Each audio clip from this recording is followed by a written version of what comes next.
안녕하세요. EBS 영강사 정수영입니다. 오늘은 오랜만에 우리 패밀리 분들, 이 구독자분들께서 질문하신 부분에 대해서요. 제가 좀 쓰면서 설명을 드리려고 합니다. 이 질문 내용은 이렇습니다. 이 초등에서 중등까지 가게 되면서 문법 강좌 같은 것들도 많이 들어야 되고 또 단어도 공부해야 되고 독해도 공부를 해야 되는데 이게 어떤 순서로 해야 되는가? 예를 들면 우리가 초등 수준에서 문법을 공부해야 되는 게 있지 않습니까? 그러면은 이게 또 중등에도 문법을 해야 되는 게 있다면은 초등 문법 듣고 나서 또 중등 문법 듣고 나서 또 뭔가 더 심화된 뭐 어떤 문법 같은 것을 들으면서 얘네들을 먼저 싹 몰아서 공부하고서 또 그 다음으로 넘어가야 되는가, 이제 이런 고민들을 하고 계신 건데요. 이거 순서를 좀 잡아 드릴 거고요. 실제로 제가 여러분들의 질문을 받아보면은 이제 문법 같은 경우에 정말로 이 수준별로 해가지고요, 문법만 계속 들으시는 분이 있습니다. 예를 들어서 문법 듣고 또 문법 듣고 또 문법 듣고 또 문법 들어가지고요, 이게 입문부터 일종의 좀 심화까지를 그냥 쭉 계속 막 들으시는 분들이 계세요. 한 3개, 4개 정도 강좌를. 근데 저는 절대로 이거는 추천하지 않습니다. 어차피 여러분들이 이제 선택은 하시는 거지만 저의 견해를 물어보신다면은 저는 요거는 절대로 추천하지 않아요. 왜냐면 기본적인 개념을 좀 설명을 드리자면은 제가 생각하는 이 초등이랑 중등 그리고 사실 고등도 마찬가지인데요. 거기에서 기본적으로 문법이 해야 되는 역할은요. 단어가 있을 때 이 단어들이 문법을 바탕으로 조합이 된단 말입니다. 우리가 뭐 이름을 붙여서 그렇지 뭐 사형식, 오형식, 뭐 투부정사, 동명사, 분사 이런 것들이요. 전부 다 이 단어들이 구성되는 일종의 원리 같은 것들이죠. 그래서 이제 문법은 이 단어들이 어떻게 조합이 되는가의 원리이기 때문에 그 원리를 바탕으로 결국에는 문장을 해석해야 되지 않습니까? 그래서 제가 생각하는 이 초중등에서 특히나 이 문법의 가장 중요한 역할은 문장을 해석하는 도구라고 생각을 하거든요. 근데 우리가 도구를 얻었으면은 그 도구를 많이 써봐야 될 거 아닙니까? 예를 들어서 요리에 굉장히 좋은 칼을 내가 하나 선물 받았어요. 그럼 이제 뭐 해야 됩니까? 그 칼을 계속 쓰면서 내 걸로 만들어야 될 거 아니에요. 그래야 그 칼이랑 나랑 이제 완전히 한 몸이 돼가지고요. 척척척척 요리를 할 거 아닙니까? 근데 도구만 계속 모으면 어떻게 돼요? 도구만 계속 모으면은 요리 칼만 계속 모으면은 실제로 그게 요리 실력이랑은 별로 상관이 없잖아요. 그래서 저는 이 문법만 계속 듣는 거를 추천하지 않고요. 그래도 여러분들이 또 디테일한 것들을 원하시잖아요. 예, 여러분들의 눈높이에서 우리 패밀리들을 위해서 제가 제안을 하는 거는, 저는 영상에서 다뤘던 그런 강좌들 바탕으로 좀 설명을 드리자면은 우리 초등에서 입문용 문법 하지 않습니까? 입문용 문법으로 추천을 드렸던 거는 두 가지였습니다. 이 지난 풀 영상을 보셔도 좋은데요. 우리 홍공쌤이 하시는 홍공 영문법 사과책도 괜찮고요. 1, 2, 3편으로 가는 그 시리즈도 굉장히 좋습니다. 얘가 있었고 그래머 코치가 있었죠. 둘 다 들으시라는 게 절대로 아닙니다. 이 중에서 여러분들이 취사 선택하셔가지고 이제 입문용 문법을 하나 하시라는 거였고요. 초등 단계에서는 단어보다는 여러분들 리딩 교재들 잘 선택하고 계시더라고요. 이거는 원서를 그냥 계속 읽어 나가셔도 되고요. 이제 원서라 그래서 막 어려운 거 말고요. 아이들의 눈높이에 맞는 좋은 책들 많이 있습니다.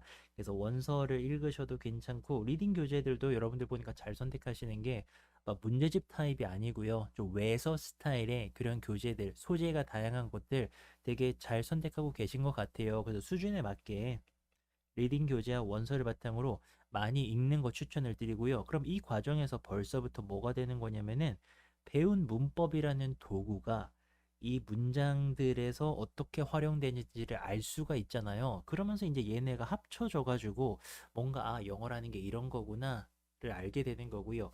여기에서 이제 중등으로 올라오게 되면은 그래도 이제 아무래도 우리가 이제 입문용 문법만 가지고는 이 중등이나 그리고 고등까지 써먹어야 되는 디테일한 문법을 다 커버하는 거는 솔직히 좀 어렵죠. 그러니까 중등에서는 조금 더 심화된 문법을 공부를 하시면 좋습니다. 얘도 굉장히 많이 제가 추천을 드렸어요. 강남인강에서 가성비 좋게 5만 원을 가지고서 문법 강좌들을 들을 수도 있고요. 또 EBS 프리미엄 중학에서도 프리미엄을 이용하실 수도 있고 그냥 EBS 중학에도요 영문법 끝장내기와 같은 그런 강좌들이 있습니다. 그러니까 얘네들은 뭘 들으셔도 괜찮아요. 뭐 3800제가 됐건 그래머 인사이드가 됐건 아니면은 또 뭐 강남인강에 있는 뭐 그 또 다양한 천일문 그래머나 이런 되게 많은 시리즈들이 있습니다. 그리고 This is Grammar도 있고요. 그러니까 그런 것들을요 하나 들으시면 돼요. 이것도 막 다 문법만 듣고 이럴 필요 없고요. 그런 디테일한 문법을 처음부터 목차 이제 끝까지 돼 있는 걔네들을 한 번만 쭉 가주시면서 이 디테일을 더하는 거죠. 디테일을 쫙 더해 주시면 되고요. 여기서도 제가 정말 추천드리고 싶은 거는 문법만 계속 가시면 안 돼요. 내가 뭐 이 시리즈를 다 했으니까는 또 다른 시리즈, 또 다른 시리즈를 가면서 문법 강좌만 막 3개, 4개씩 이렇게 듣는 거는 절대 추천드리지 않고요. 여기서는 이제 제가 추천드리는 게 단어가 들어오면 좋습니다. 아무래도 초등보다는 중고등 가면 단어가 많이 어려워집니다. 이건 이제 쭉 먼저 가보신 분들 다 공감하실 건데요. 단어 외워 주십니다. 중학 단계에서 필요한 단어들 먼저 외워 주셔야 되고요. 이제 아무래도 중학생쯤 되면 공부하는 느낌이 나니까 단어 외워 주시되 역시 여기서도 독해를 같이 가는 겁니다. 굳이 또 순서를 먼저 순서를 잡아달라고 말씀을 하신다면은 문법 하면서 단어는 같이 가는 겁니다. 단어와 문법 같이 가고요.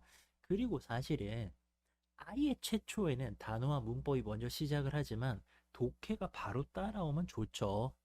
그러니까 우리가 이제 단어 문법을 다 끝내고 그 다음에 독해를 가려고 하면은 이게 재미가 없어요. 아무래도 문법이랑 단어라고 하는 것들은 도구를 익히는 건데 그 도구를 써먹는 거는 문장 안에서 내가 단어를 만나고 그 문장들을 해석해서 지문의 의미를 파악하고 이제 이런 게 재밌는 건데 계속 도구만 이렇게 단련을 하면은 너무 재미없잖아요. 그러니 이게 막 순서에 너무 강박을 느끼지 마시고요. 중학에서 내가 해야 되는 이제 디테일한 문법 강좌 하나 들으면서 단어 외워 주시면서 독해도 같이 가면 되는 거죠. 그래서 뭐 예를 들면은 하루 계획을 짠다면은 문법 강좌 한 강좌를 듣고서 단어는 30개 정도씩 외워주면서 그리고 이게요 단어만 이렇게 외우시면요 이거 나중에 되면 다 까먹어요. 그러니까 독해도 같이 가는 거죠. 독해도 뭐 교재에 따라서 다르겠지만 독해 뭐 지문으로 이렇게 나눠져 있는 거라면은 그래도 최소한 한 5지문 정도는 공부를 해 주시는 거고요. 또 뭐 그냥 원서 같은 걸 읽겠다라고 한다면은 최소한 30분에서 1시간 정도는 이제 독해를 하시면서 이게 같이 가는 겁니다. 그리고 결국에는 영어 공부의 꽃은 독해예요. 이 독해라는 거는 이제 문장 단위가 모여가지고 되어 있는 그런 이제 단락 같은 걸 이해를 하시는 건데요. 문제집도 괜찮고요. 정말 다양한 문제집들이 있고요. 또 요즘 중학 수준의 문제집들이 그렇게 막 촌스럽게 나오지 않습니다. 굉장히 외국 서적 스타일로요. 다양한 소재에 대해서 참 잘 나옵니다. 그래서 그런 걸 하셔도 되고요. 영자 신문을 하셔도 되고요. 또 구글에서 또 자기가 좋아하는 어떤 소재를 검색하셔가지고 그런 어떤 아티클이라고 하죠. 그런 기사 같은 것들 가지고서 독해를 하셔도 되고요. 결국에는 저는 독해를 굉장히 많이 하는 것이 중요하다고 생각하고 그래야 아무래도 배웠던 문법이라던가 단어 같은 것들을 독해 안에서 복습을 할 수 있기 때문에 이 독해를 하는 과정에서 내가 배웠던 모든 것들, 내가 접했던 모든 것들이 그 안에서 완전히 내 것이 되는 겁니다. 그러니 결코 놓치시면 안 되는 게 반드시 독해를 하셔라. 그리고 미루지 말고 먼저 투입하셔도 된다고요. 뭐 문법 다 끝내고 단어 다 끝내고 독해 가면은 이미 재미없어서 학생이 영어 공부가 싫어졌을 수 있습니다. 수준에 맞는 너무 어렵지 않은 자기 수준에서 충분히 할 수 있는 독해를 바로바로 투입을 하시라고요. 자, 일단은 중학과정 여기까지 말씀을 드렸고요. 자, 댓글 달아주시고요. 오늘도 정말 고생 많으시고요. 우리도 1일 1영상도 하고 라이브도 하면서 함께 또 달려보도록 하겠습니다. 오늘도 고생 많으십니다. 감사합니다.